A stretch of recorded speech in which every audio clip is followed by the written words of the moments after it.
کہ دکھلایا۔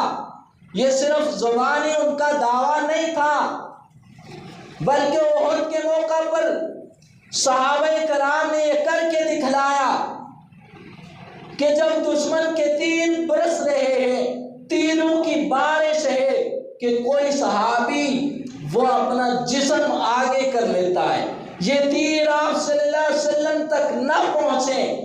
ایک صحابی نے تو سارا جسم اپنا تیروں سے زخمی کرا لیا، چورا چورا کرا لیا، لیکن آگے نہیں ہٹا۔ پتا تھا کہ آگے سے ہٹوں گا تو تیر نبی کریم صلی اللہ علیہ وسلم کے پر لگے گا۔ تو یہ ہے نبی کریم صلی اللہ علیہ وسلم کے ساتھ عشق، کہ ان صحابہ کو عشق مصطفیٰ اپنی جانوں سے بھی بڑھ کر تھا۔